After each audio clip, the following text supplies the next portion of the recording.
La familia.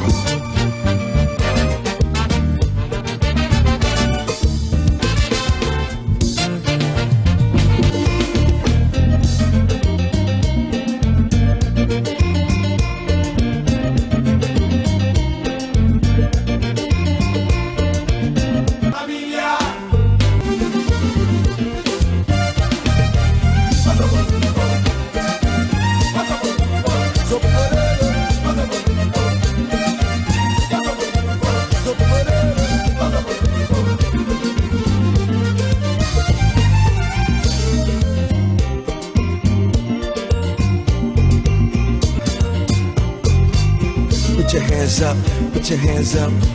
Terrible disparity in our state government in terms of the number of state contracts that minority business entities get. They're not getting enough. And I follow very, very closely what Mayor Adams has done in New York City. He has put in place a new process to ensure that minority-owned businesses get their fair share of state contracts. This is critically important. For many minority-owned businesses, public contracts at the municipal, county, and state level are the first entree to taking their business to a whole other level. We know even here in New Jersey, we are not adhering to the Commercial Lending Act that says our community banks are supposed to loan out money to minority communities. These are all the things that have lapsed during the last 8 years of the current administration. Those are things that will change on day one of my administration. Also, my administration, my cabinet will reflect New Jersey's diversity, because I think that's the right thing to do.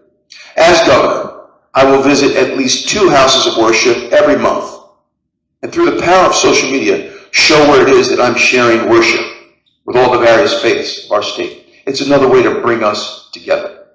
But most importantly, I think, my job as a candidate and my job as governor is to listen. I can't possibly be an expert in all things. I'm a CPA. I'm a 2-time business owner. I think of myself as a CEO, not a politician. But know this. Yes, I've owned 2 of my own businesses in the state, but I've also had the privilege of serving at every level of government. When I came home from Seton Hall University, the mayor at the time recruited me to run in my own hometown, and I was the council president, 2 terms. I've always term led myself. I served 2 terms and I moved on. 10 years later, I was asked to run for county commissioner in Somerset County. I served 2 terms, and then I moved on. And then they asked me to run for a state legislature, and I served 3 2-year terms. And after seeing Trenton from the inside out, I said to myself, I'm only coming back under one condition, and that's to be your governor and really effectuate the change we so desperately need here in New Jersey. And I came very, very close in 2021. I'm still in therapy.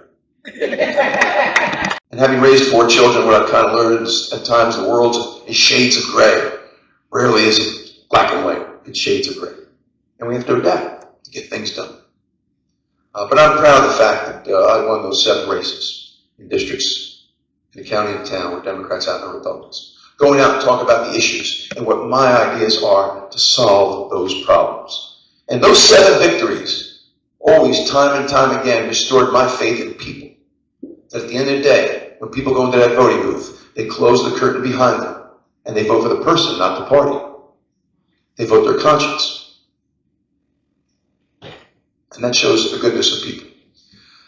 Someone has said to me recently, I can't think of a worse time to be governor. With the various crises we face across the state. Quite frankly, I couldn't think of a better time to be governor.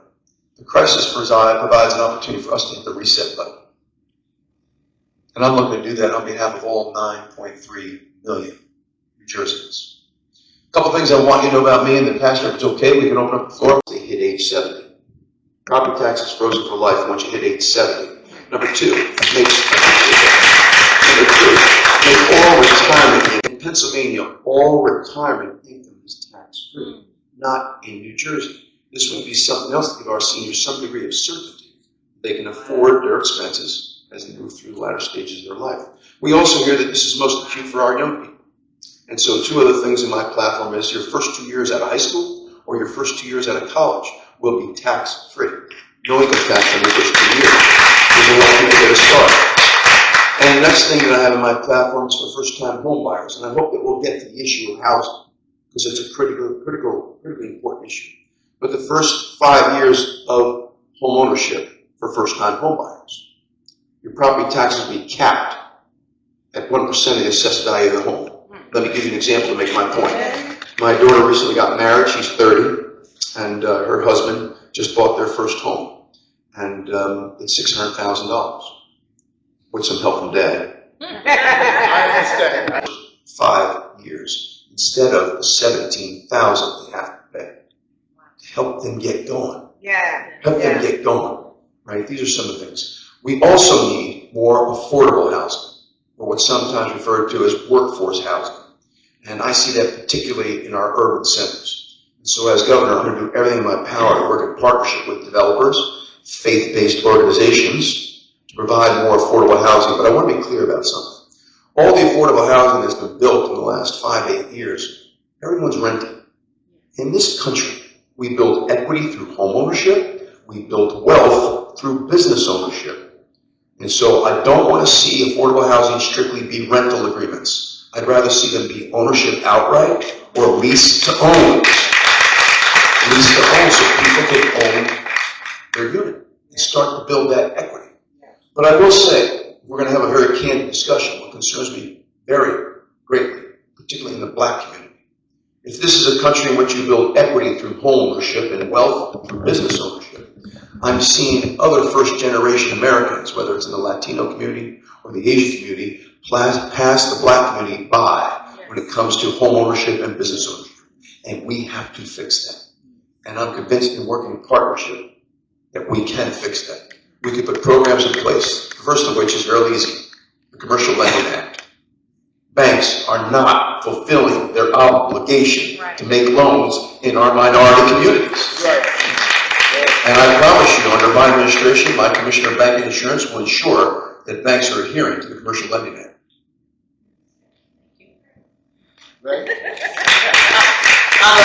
I'm a real estate. A 25-year-old bathroom, and we generated revenue for the town by paying for the permits. We spurred the economy with a $25,000 investment redoing a bathroom over, and the day after I got the CO, the front doorbell rings. And in walked the tax assessor. And she said to me, you know what I have to do? I said, yes. I said, let me ask you something. What were the parents' rights? What can you do to protect parental rights to opt their children out of those lessons? That's number one. And number two is it true that schools can refer parents to diapers if the parents do not affirm their child's desire to be part of the LGBT plus community? So, I was not in approval of what is a fairly new public school curriculum.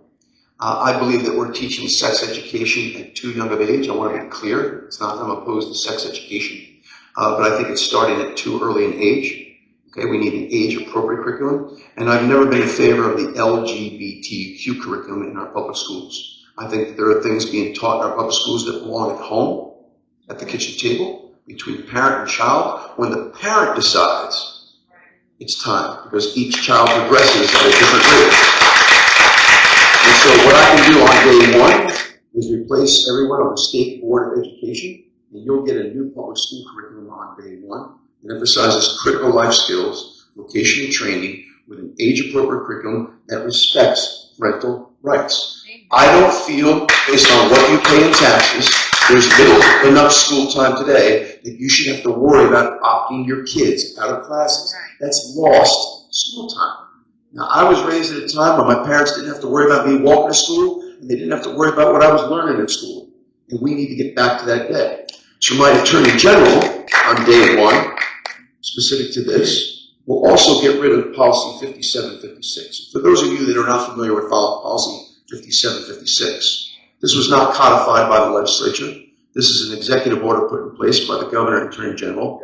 I do not believe that school districts should be keeping secrets from parents.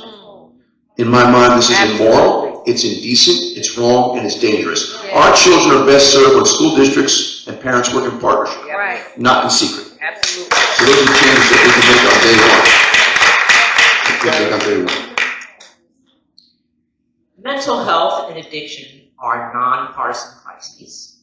How would you ensure that treatment is accessible, affordable, and equitable, especially for vulnerable populations? First, let me say that healthcare is a right, not a privilege. And what concerns me greatly, particularly in our urban centers, in minority communities, you do not see the healthcare systems expanding with primary care clinics in these areas. More times than not, they might be expanding in areas where everyone is covered, has health insurance, and there's an economic reason for that. But I believe that everyone in this state should have convenient access to high quality care. And I'll work in partnership with our healthcare systems to ensure that there is. With regard to the mental health crisis, when I was a Somerset County Commissioner, we did something no other county did in the state. We created the first community mental health center. Because what we were hearing from the community was that if they had a family member crisis, you couldn't get an appointment for 2 or 3 months down the road. That's going to be too late. And what was happening is people had ended up in the emergency room, and that could be too late. So we opened up a 24/7 community mental health center. The psychiatrists, the psychologists, the licensed clinical social workers were county employees, and everyone had access no matter what their insurance coverage. What am I getting at? As governor, I'm going to work in partnership with our 21 counties to ensure that in each and every community there are mental health clinics that people can get quick, convenient access to high quality care from professionally trained county commissioner. I will tell you that county government in this state is an underappreciated and underleveraged governmental entity. It's a regional service provider. And so as governor, I'll be working in partnership with our county governments to ensure that there's access to mental health services, because we do have a mental health crisis in the community, but we'll do the same thing when it comes to homelessness. Right. The next question is, what is your position on the impact of the big, beautiful bill on New Jersey Medicaid recipients? So let's talk about a few things the big, beautiful bill does. Number one, it allows us now to deduct up to $40,000 of our property taxes on our federal tax return. It was $10,000, now it's $40,000. It also doubles the child care tax credit for those families with young children. It doesn't tax tips, Social Security, or overtime. Okay? And the other thing it does is provides a magnificent tax credit for those who may send their children to private school. On the Medicaid front, you now, if you're on Medicaid, will have to verify your eligibility twice a year, not once a year. Do you know who it was that originally put that policy in place? President Barack Obama. President Trump kept it his first term. President Biden put it back to once a year. I don't think it's unfair. And some may disagree, and I respect that.